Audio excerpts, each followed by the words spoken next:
Chapter 35 Relationships. We cannot talk about a life of meaning without talking about relationships. Our relationships are what make us human. When it comes to living a happy life, relationships trump money, fame, social class, genes, and all the other things we are told to strive for first and foremost. Our relationships and how happy we are in them are not separate from our overall health. They are all at the core of the equation. Healthy relationships protect both our physical and mental health over the course of our lives. This does not just mean life partners and marriage, but all of our relationships. Those with family, friends, children in our community.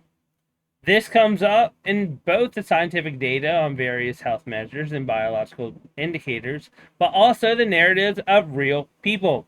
Among the top 5 regrets of dying is, I wish I had stayed in touch with my friends. But for something so profoundly defining about who we are and how we live our lives, and something so powerful as the impact on how long and how happily we live. We're all left guessing as to what we should be doing to make our relationships healthy. Nobody hands us a manual. We start connecting with others and learning from those experiences from the moment we are born. We build up templates for relationships from the very relationships we have with parents, siblings, extended family members, and peers. We have to learn these lessons at our most vulnerable age. We cannot choose our relationships, but are wholly dependent on them for our survival. The patterns of behavior that we learn to use early in life to manage our relationships can prove sometimes much less helpful to us in our adult relationship. But given that relationships are crucial to a long and happy life, how can we start, even as adults, to work out how to improve them? Insights from both individual therapy and couples therapy can help us with this. Cognitive Analytic Therapy, CAT, is a therapy that acknowledges the relationship patterns that we have developed early in life and how those can play out in our adult relationships. For those able to access CAT, it can be a revealing process to map out the roles you tend to find yourself playing in relationships and the cycles you feel stuck in. But for those of us who can accept access to a therapy like CAT, what can we do to better understand our relationships and work on improving them?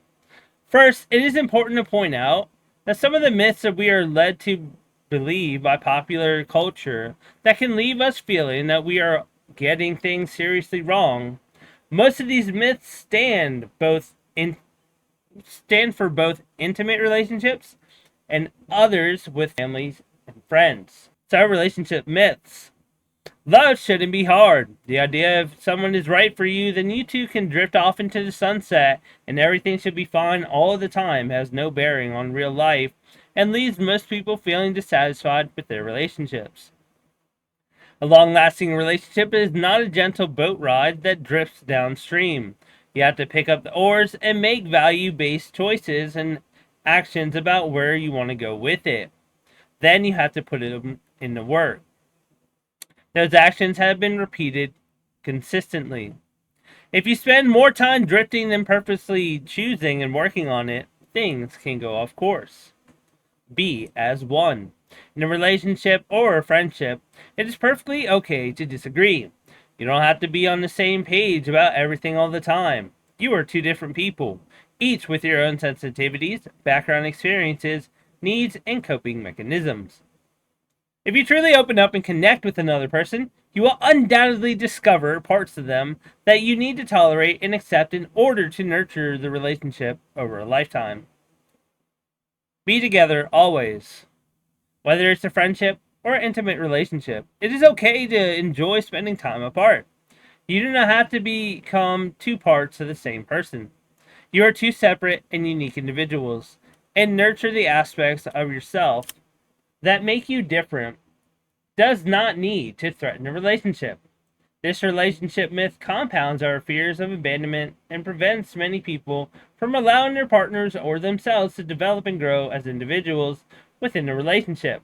When we feel secure in our relationship, we can feel more free to set to be separate people and not feel threatened by other aspects of our partner's life. Happily ever after.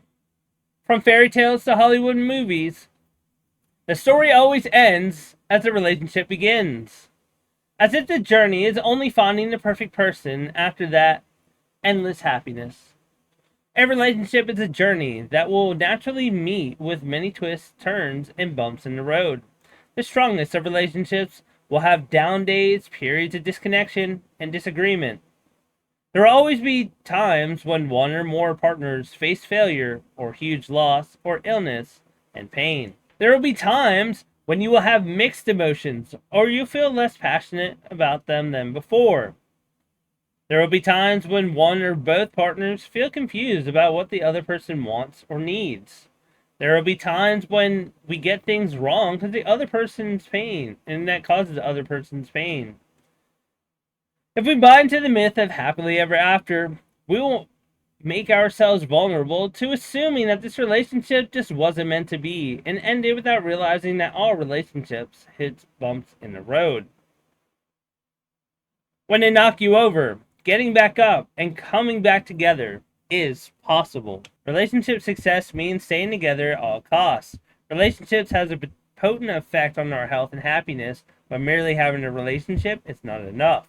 If relationships are to have a positive impact on our lives, then this means working to improve the quality of those connections and making careful, intentional choices about them too. While we can take full responsibility for ourselves, we cannot force change upon another. It is okay to end a relationship that causes harm to your physical and mental well-being. I have included in the resources section information on the services that provide support to anybody who feels unsafe in a relationship. How to get better at relationships. When we look after ourselves, we are looking after our relationship. And when we work on our relationships, we are working on ourselves. So all the tools in this book that focus on taking care of the self will help you be the person that you want to be in your relationships. Getting better at relationships does not mean learning how to get the other person to do or be what you want them to be. In couples therapy, you can work on your relationships together. But you can also work on your relationships by understanding yourself and practice new ways of communicating and connecting with the people in your life, including you. You can make real shifts in the quality of your relationship. That understanding of who you want to be, how you want to be there for the people in your life, and how to hold boundaries and nurture yourself within those relationships can act as a compass. So when we feel lost and confused in the complexities of relationships, ups and downs, we don't have to look to others for a sense of direction. We can come back to the self. We can step back from the painting, and then we can see how our current choices fit with the bigger picture we are trying to create. Attachment. Our attachment styles are formed early in life. They do not start off as a choice. The brain is wired to attach to a caregiver to keep us safe. It enables every child to seek closeness with a parent, go to that parent for safety and comfort when needed, and use that relationship to create a secure base. When a child has that secure base, the child then feels safe to explore the world and form new relationships using what they have learned. But when life happens and parents are not able to give that consistent connection and security that children need to develop that secure attachment, then we can carry those insecure internal processes into our adult relationships. They impact on the way we relate to others as adults because they are a template that we have formed for our concept of what to expect from and how to behave in relationships. Having a particular attachment style is not a life sentence that is set in stone how they are destined to relate to others. But it can be helpful. It can be a helpful way to understand some of the cycles we feel stuck in as adults. Our brains are adaptable, so understanding those patterns and making conscious choices to repeatedly do something different can eventually become our new norm. Anxious attachment. An anxious attachment style may present itself as a need for frequent reassurance that you are loved, and that the other person is not about to abandon you. Those with an anxious attachment style may have grown up in an environment in which they did not feel safe that their caregivers would return, or where they did not have access to consistent affection and responsiveness and availability was inconsistent. Anxious relationships can show up in people pleasing behaviors, struggling in expressing personal needs, or avoidance of confrontation and conflict. A focus on meeting the needs of the partner to the detriment of one's own personal needs. The constant focus on preventing abandonment can become a self-fulfilling prophecy, as a relentless need for reassurance can feel controlling to those who may have an avoidant attachment style and may lead to conflict. The anxiously attached partner may build up resentment towards a partner who does not consistently provide that reassurance, but may also feel unable to fully express their needs for fear of conflict. The answer in these situations is neither a constant flow of reassurance nor dismissing the needs and hoping they go away. Instead, the anxiously attached partner can practice creating a sense of safeness independently from their partner by building their sense of self and learning to soothe themselves. The partner can help this by providing more consistent connection without wanting for the other person to ask for it. So these are things that we can work on both independently and as a couple. Avoidant attachment. This attachment style can appear almost opposite from an anxious attachment style. Closeness and intimacy can feel threatening and unsafe despite having that human need for connection. Self-reliance feels safe, giving just enough of oneself to keep a relationship, but experiencing discomfort, vulnerability, and fear in those connections, and struggling with urges to shut down emotionally and avoid intimacy or confrontation. These behaviors can often be mistaken for a lack of love or care, but they can be understood as something that once made good sense for the individual. Those with avoidant style attachments may have experienced a childhood in which the parents weren't available either physically or emotionally to connect and respond to their needs. Dependence may have led to rejection, or caregivers may have been unresponsive. There is a misconception that those with avoidant attachment styles do not need or want connection. They are just as humans as anybody else, but miss out on a deeper connection and struggle to let down their protective guards that were put up much earlier in life to protect them. While the anxious attached person must work on tolerating their vulnerability of self-reliance, the avoidantly attached must build up their tolerance of the vulnerability involved in opening up to a close connection. A partner can help with that by developing an understanding of why intimacy feels unsafe or uncomfortable and working alongside them to gradually nurture closeness. Secure attachment. When parents are able to reliably respond to their child's emotional and physical needs, that child is able to learn over time that what she feels can be communicated and responded to. She feels safe to express needs and learns that she is able to go out into the world to get those needs met. This does not mean that parenting was perfect, but it was reliable enough to generate that secure base and was repaired when mistakes were made so that trust continued. The securely attached child is not constantly happy, and with every need anticipated before a cry. They will feel safe enough to show their distress when the parent leaves, but will rekindle that connection when reunited. As they continue into adulthood, they will enjoy closeness, feel able to express their needs and feelings, while maintaining the capacity for some independence. A secure attachment is a solid foundation for managing healthy relationships as an adult, but is not a guarantee of ideal relationship choices or behaviors. Those with a secure attachment style navigating a relationship with somebody who has a different attachment style can improve their relationship by working to understand and show compassion to the partner who had a different experience in their early years. Alright, so Disorganized attachment. If the parents are unable to provide care and emotional support that is reliable, consistent, or if the relationship is abusive, then these kinds of interactions may create a disorganized attachment. So, as a child, that might have been seen as an avoidant or resistant responses to caregivers because of the mix of experiences is confusing and disorienting. The person that they need for safety can also be frightening and dangerous. Later on in adulthood, this attachment style might show up as difficulties in dealing with emotion and a vulnerability towards disassociation in a response to stress, intense fear of abandonment, and difficulties in relationship. As with the other attachment styles, change is possible with support. There may be work to do on building out the ability to manage both the vulnerability of intimacy and connection, as well as the fear of separation. While the experiences we had early life can be highly potent in how we express ourselves in adult relationships, they do not have to be a life sentence. As with the other attachment styles, change is possible with support. There may be work to do upon building the ability to manage both the vulnerability of intimacy and connection as well as the fear of separation.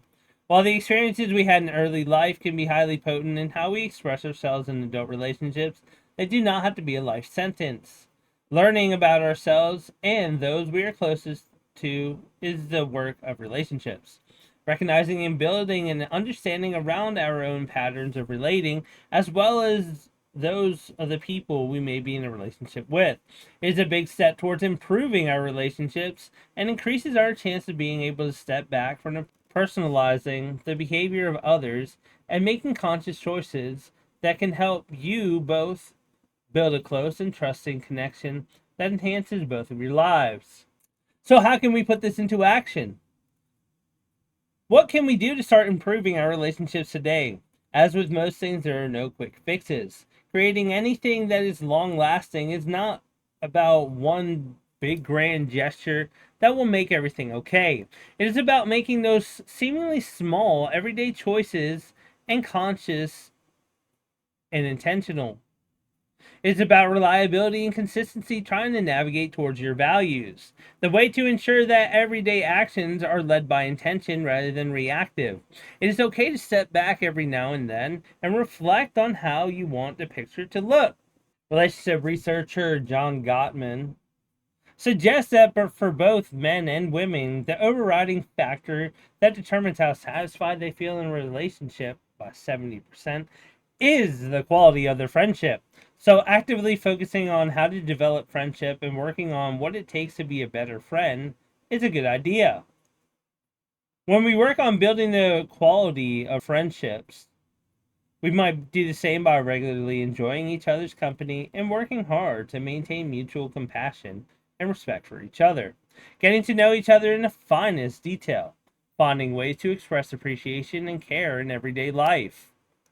The more of light that we can fill with the closeness and experiences that strengthen friendship, the more protection the relationship has against the inevitable hurdles that come in the form of disagreements, stressful life events, and losses. It is much easier to ride the waves of life's ups and downs if they are well practiced at putting together and have a deep built up respect and gratitude for each other. Connection. In this book, I have talked about the dangers of numbing emotions and avoidance. Relationships, whether they are intimate or friendships or family members, are all inherently woven with emotion. When humans interact, we make each other feel things. A few words from a loved one can put our head in the clouds and bring us to our knees. It makes sense that when the emotions are heightened, we pull back and withdraw. When we do, there is a disconnection between the two individuals. And yet, any couples therapist and the research literature will tell you that turning towards each other is a foundation for building a deep and trusting connection. Disconnection from ourselves, our emotions, and our loved ones have negative outcomes for relationships and our mental health. Yet we are surrounded by things that tempt us with escape from the vulnerable moments. We numb out with endless social media scrolling, or we throw ourselves into work and make ourselves too busy to stop. Or we turn away from our connection in order to obsess over making ourselves better along the lines of what the outside world will tell us to do that. We focus on trying to look something closer to perfect or rate somewhere closer to wealthy. None of which is our connection truly needs to make it work. So what does work? Hear what the experts say about ways in which we can build a meaningful and lasting connection. Self-awareness. Relationships are difficult because we don't always access to what someone else is needing or thinking or feeling. But we can access that in ourselves. The most powerful place to start on improving your relationships is with you. Not in a self-blame, self-attack crusade, but with curiosity and compassion. Understanding the cycles we seem to get stuck in and what made us vulnerable to that. So this paves the way to working out how to break those cycles that we cannot always guarantee that the other person in a relationship will be inclined to self-reflect in this way, which is really hard to get other people to reflect on their life. But when we start to make those changes to our behavior, it can invite the other person to respond differently too. It doesn't mean changing and hoping they change too. It means focusing on who you want to be in a relationship, how you want to behave, and what you want to bring to the connection, as well as where your boundaries are and why. Emotional responsiveness. The big emotions that we feel when the relationship hits trouble are not irrational. Safe emotional connection is a top priority for our brain, whose job is for us to help us survive. So when we shout, when we scream, cry, withdraw, and stay silent, we are all asking the same thing, just in a different way. The questions are you there for me? Do I matter enough for you to stay? When I need you the most, what are you going to do? The attachment styles that we discussed earlier are the different ways in which we have learned to ask those questions.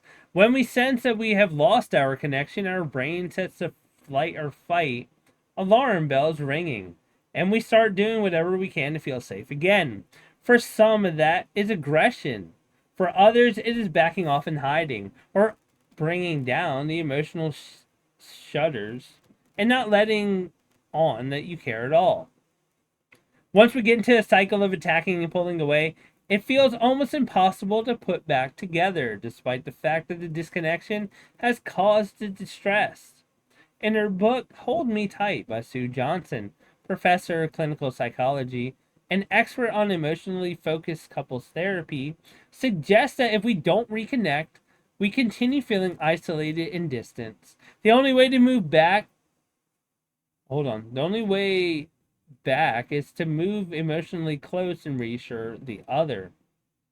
She points out that while one partner might blame or attack in a frantic attempt to seek an emotional response, the other person is likely to receive the message that they are failing and freeze or retreat further away.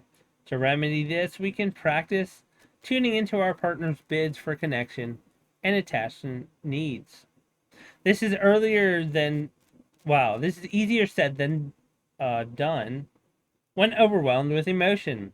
So it inevitably involves also working on self-soothing and managing our own distress too. Secondly, it includes responding to those attachment cues with sensitivity, kindness, and compassion. Letting the other person know that they matter to you. It is crucial that while we do this, we remain engaged, close, and attentive rather than pulling away.